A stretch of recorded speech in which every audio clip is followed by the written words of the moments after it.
Mister, could you pretend to be my dad? Just for one day? The little girl pleaded with tears in her eyes. He, a cold and lonely CEO, never thought that request would change his life forever. The clock showed 10:30 in the morning when Benjamin Harper sat down on his usual bench in Central Park. It was a mild Monday, with clear skies and a light breeze that barely moved the tree leaves.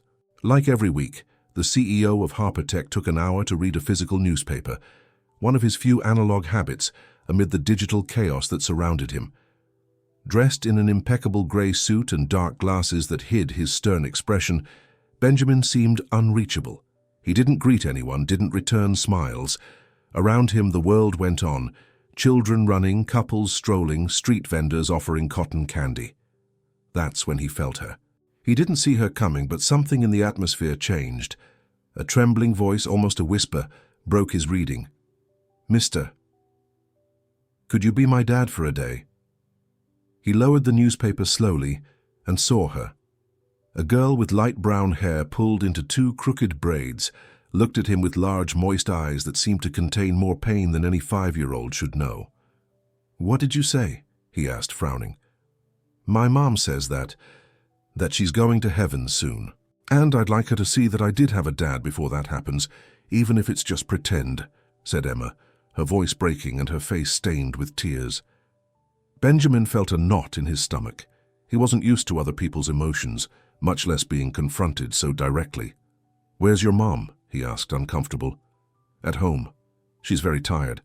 I just wanted, I've seen you sitting here many times. You read like dads do in the movies. My mom says you look like a good dad, even though I've never seen you smile." The businessman swallowed hard. What the hell was this child doing alone in a park? Why had she chosen him? "I'm not good with kids," he blurted out without thinking. Emma lowered her head. "It doesn't matter. It would just be for today. You don't have to love me, just pretend a little bit." That "you don't have to love me" echoed in his mind like a distant bell. Something inside him, something old, buried under years of control and ambition, stirred. Against all instinct, he sighed and stood up. "All right. What do you want to do, daughter, for a day?" The girl's eyes sparkled. "I want ice cream." 40 minutes later, Emma was licking a vanilla cone with rainbow sprinkles, sitting next to Benjamin on the same bench. He, still with his coffee in hand, watched her from the corner of his eye, trying to understand how he'd gotten into this situation. "And what else do fake dads do?" he asked with irony. "They go to the fair and win stuffed animals for their daughters and take pictures of them," she said with complete seriousness. "Pictures? I don't like pictures, but moms do," Benjamin huffed. The rest of the day passed in a succession of scenes he never would have imagined living. He won a teddy bear throwing rings, rode the Ferris wheel, suffering in silence every second, and even ate cotton candy that stuck to his fingers like glue. But the strangest thing wasn't all that. It was that amid the noise, the children's screams and the vendors, he heard himself laugh. Him. A dry, brief laugh, almost surprised to come out. Emma had made him laugh by telling him how she used to think penguins were birds in suits. "Why do you laugh like that?" she asked him. "It's been a long time since I did," he confessed without thinking. And then he felt it. It wasn't something huge or cinematic. It was just an internal tremor, as if a crack opened just a little in the armor he'd built so carefully. It was 6:20 in the evening when the girl said in a small voice, "My mom doesn't know I left alone, but she lives close by. Will you walk me there?" "Alone?" Benjamin stopped. "How long have you been in the park?" "Since 9:40. I was waiting for you to arrive." "And if I hadn't come?" Emma shrugged. "I didn't have another plan." Part of him wanted to tell her that was crazy, that it was dangerous, that she could never do that again. But something stronger, perhaps the image of those sad eyes, or the laugh she'd pulled from him hours before, made him nod. "Let's go. I don't want you walking alone at dusk." The house was small, with a modest but clean facade. At the entrance, some pots with wilted flowers and a bicycle with flat tires. Emma pushed the door open carefully. "Mum." "I'm back." A weak voice responded from a room at the back. "Where were you, sweetheart?" Emma didn't answer. She just turned and signaled for Benjamin to come in. The man crossed the threshold, uncomfortable as if entering another world. The house smelled of lavender and medicine. Sarah was lying on a couch improvised as a bed. Her face was pale, dark circles under her eyes. But her eyes were just like her daughter's, sweet, alive, hopeful. "Good afternoon," he said, not knowing how to introduce himself. Sarah looked at him for a long moment and understood. She knew immediately. "Thank you for coming," she said, without asking questions. Benjamin didn't know what to answer. Emma ran to her mother, showed her the stuffed animal, told her every detail of the day. She spoke with a joy that filled the room like window light. Sarah just watched her and smiled, but from time to time she looked back at Benjamin with a mixture of gratitude and curiosity. When the girl fell asleep between them, Sarah murmured, "She chose you. I don't know why, but she did, and she chose well." Benjamin didn't respond. He stood there looking at the little girl on the sofa, hugging the teddy bear. He didn't understand what had led him to accept. He didn't understand why he'd spent the whole day with this child. But in that moment, in that humble living room, all he knew was that he didn't want it to end there. The night at Sarah's house was quiet. Benjamin had stayed sitting in a wooden chair, watching Emma sleep on the old sofa, with the teddy bear pressed against her chest. Sarah, lying on the adjacent couch, kept her eyes open, as if she didn't want to miss a single moment. "You don't have to stay," she said in a low voice, barely audible. Benjamin turned his head slightly. "I'm already here." Sarah smiled weakly. "I thank you and for everything." She needed this more than she can express. "I didn't do it out of courtesy," he admitted, surprising himself with his own words. "It was instinct, I suppose. I don't know what led her to choose you, but it wasn't random." "Emma doesn't do anything without thinking," Sarah said with an exhausted tenderness. "For months she's been watching you, every Sunday, from afar. She'd tell me, 'That man looks like he has important answers.'"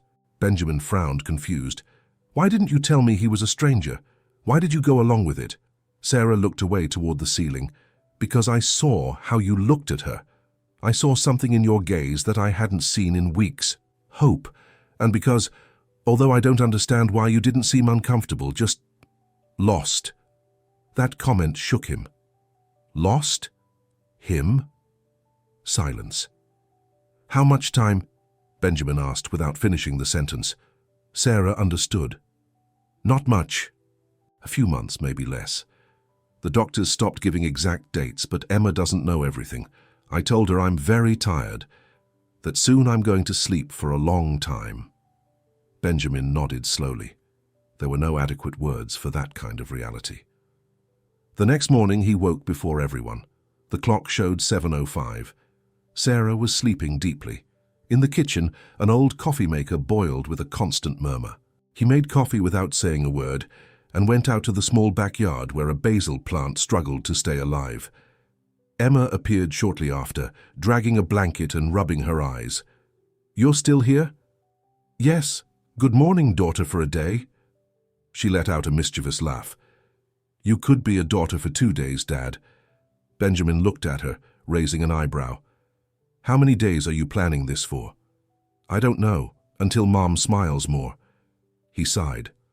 "All right. But only if you behave like an exemplary daughter." "Deal," she said, extending her hand to seal the agreement. They spent the day at home. Emma showed him drawings, told him stories about her dolls, even made him try an imaginary soup cooked in a plastic pot. Benjamin, still dressed in yesterday's office clothes, found himself sitting on the floor, playing a monster attacking block castles. Sarah watched from the hallway door. She smiled, but with nostalgic eyes. At noon she got up with effort and offered Benjamin a plate of rice and beans. The three of them sat down to eat. "Do you know how to cook?" Emma asked Benjamin. "Enough not to starve. My mum cooks really good, but now she's too weak. Sometimes I have to make the sandwiches." Sarah lowered her gaze, embarrassed. "She shouldn't have to handle that," Benjamin said. "There's no other option," Sarah responded, without drama. The businessman took a breath. He looked at both of them. And something inside him, perhaps the discomfort of seeing such close injustice, pushed him to speak. "If you want, I can come in the afternoons. I don't work far. Just an hour a day, to play or help with homework, whatever you need." Sarah looked at him with narrowed eyes. "Are you sure? It's not your responsibility." "I don't know if it's responsibility, but I don't want to just disappear from here anymore." She nodded slowly. She didn't ask why. Maybe because the answer was clear in Emma's brightness. And so a strange routine began. Every afternoon, Benjamin stopped by the house. Sometimes he brought donuts, other times he brought children's books.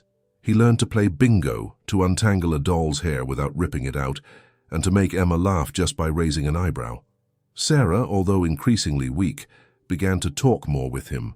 Sometimes she told him little stories from the past, like when Emma learned to walk in slippery socks, or when she confused the moon with a giant lamp. One afternoon, while Emma napped, Sarah offered him chamomile tea. "I don't understand what brought you here," she told him, "but I'm glad you've changed things." "I don't understand either," he answered. "I just know that when I go back to my empty apartment, nothing makes sense." Sarah looked at him for a long time. Then she smiled, though sadly. "Sometimes what gives life meaning isn't what we plan, but what finds us." Benjamin began arriving earlier. One day he cooked spaghetti with cream and mushrooms. Another day, he taught Emma how to read traffic signs from the window. His world began to compress into that small house. Business video calls were made from the kitchen, and urgent messages arrived while he assembled princess puzzles. His colleagues began to notice him distracted. A partner even joked, "Did you fall in love or what?" He just said, "I'm busy with something important." And yes, he was. He didn't know how it had happened, but Emma had become inevitable, not like a weight, but like an anchor, a place where his mind could rest. One night, as he left the house, Emma ran after him, hugging him around the waist. "Thanks for coming, Dad." Benjamin froze. It wasn't Dad for a day. It wasn't a game. It was real. He looked at Sarah, who watched them silently from the door. She said nothing, just nodded with a look that mixed comfort, fear, and gratitude. He, not knowing what to say, just put his hand on Emma's head. And for the first time in his life, he thought that maybe, just maybe, he could be someone more than a businessman. The hospital room smelled of disinfectant and silence. It was one of those white rooms that seem to swallow emotions, where time stretches as if the clock refuses to move forward. Benjamin stood by the window, looking without seeing. Behind him, Emma drew in a coloring book, sitting in a chair too big for her small body. Sarah slept, with skin paler than ever and chapped lips. Her breathing was slow, irregular. "Do you think Mom is going to heaven soon?" Emma asked without looking up. Benjamin closed his eyes. "I don't know, sweetheart. But we're with her, that's what matters." Emma nodded without words. She was drawing a family, a simple house, a crooked tree, a female figure lying under the sun, and a tall man with a briefcase and a girl holding hands. The doctors weren't optimistic. Sarah had metastases in her lungs and liver. There wasn't much more to do except ease the pain. She had, at best, a couple of weeks left, maybe less. Benjamin left the hospital with a tight heart. He walked aimlessly for a few blocks until he reached a BBQ stand. He wasn't hungry, but he ordered a pulled pork sandwich and a Coke. While eating in silence, he remembered the first time he'd seen Emma. Her little voice, her braids, her broken words. "You don't have to love me, just pretend a little bit." Now the pretending had gotten into his chest and he couldn't get it out. At the office, the atmosphere was different. Cold, impersonal as he used to be. "Harper, you need to sign this before 8, said his assistant, leaving a thick folder on his desk. Benjamin barely looked at it. "Tell Omar to sign in my name. I won't be at tomorrow's meeting." "Again? That's the 4th one you've cancelled this week." Benjamin took off his glasses and looked at her directly. "Do what I told you." She nodded, confused. In the hallways, the murmurs grew. Is something wrong with him? Is he sick? Personal problems? Yes. But not like they thought. He returned to the hospital that same night. Sarah was awake, though weak. She smiled at him as if it were the most natural thing in the world to see him there, as if he were part of her daily landscape. "Emma stayed with my neighbor," she said. "I wanted you to rest." "I can't rest," Benjamin admitted, pulling a chair to her side. There was a long silence. Then, without looking at him, Sarah said, "You've already decided, haven't you?" "What?" "That you're not going to leave her alone." Benjamin swallowed. He took her bony hand gently. "Sarah, I know I have no right, no experience, nothing like that. But if you allow me, I promise to take care of her as if she were mine. I swear on everything I am." Sarah looked at him then. She had tears in her eyes, but not sadness. It was something deeper. Peace. "I knew you would," she whispered. "That's why she chose you, even though you didn't know it." The paperwork was complicated. Benjamin moved heaven and earth to achieve an express adoption, something almost impossible under normal circumstances. But he didn't skimp on lawyers, resources, or time. He called judges, prosecutors, even an old friend who owed him a favor. When they handed him the official temporary guardianship document for adoption purposes, he held it in his hands as if it were gold. In his office, his partners confronted him. "A child? Now you're a dad?" "Yes," he responded without hesitation. "And what about the company, the projects, the European expansion?" "The company will continue, but now my life also has other priorities." "You're making a crazy mistake." "Maybe," Benjamin said, putting on his jacket, "but it's the only one that's made sense in years." The night Sarah died was peaceful. Benjamin was there, sitting beside her, holding her hand. "Can I ask you one more thing?" she whispered. "Of course. Teach Emma not to be afraid of the world, to trust, to love. Don't let her become a lonely girl like I was." He nodded. He couldn't speak. Sarah closed her eyes. She exhaled, and didn't inhale again. Benjamin didn't cry in front of Emma. He stayed firm, serene. But when she fell asleep in her new room, a space in his own apartment that he'd decorated with dolls, books, and soft lights, he locked himself in the bathroom and collapsed on the floor. He cried like he'd never cried before. He cried for Sarah, for Emma, for the life he never thought he'd have, for the man he'd been and the one he was now forced to be. In the darkness of that night, he understood something. Love isn't chosen by blood, it's chosen by decision. And he, Benjamin Harper, had chosen to be a father. 5 years later, the sun streamed through the windows of an elementary school in Brooklyn. Colorful balloons hung from the auditorium ceiling, and a line of children waited their turn to go on stage. Parents, mothers, and grandparents applauded, while cell phones recorded every word, every nervous smile.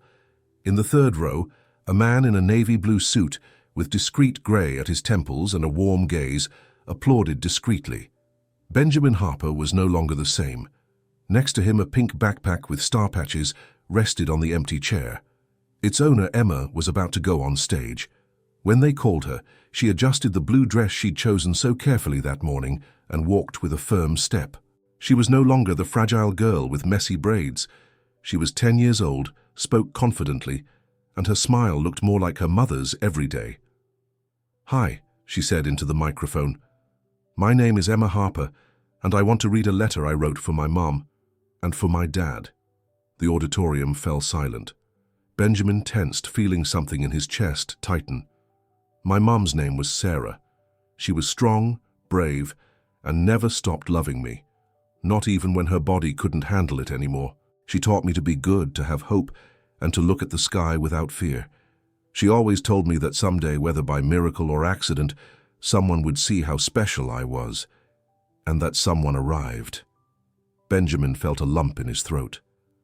"My dad, well, a stork didn't bring me to him.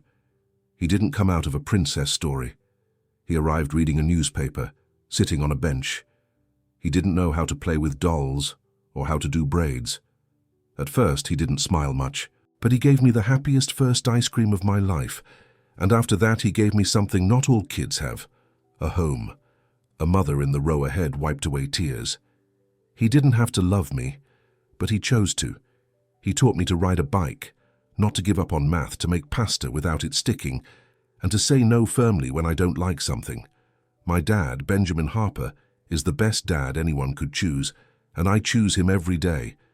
Emma lowered the paper, smiled at the audience, and then looked straight at Benjamin. "Thank you for staying with me."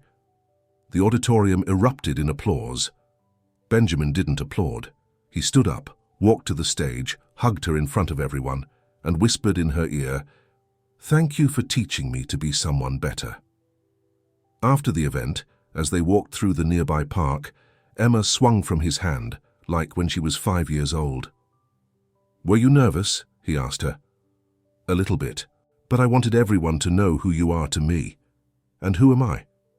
"My heart dad, the one who takes care of me, who listens to me, who cooks kind of badly but tries." Benjamin laughed. "Just kind of badly?" "Well, sometimes it does taste good." They walked in silence for a few meters. "Mom would be happy," she said suddenly. "I know.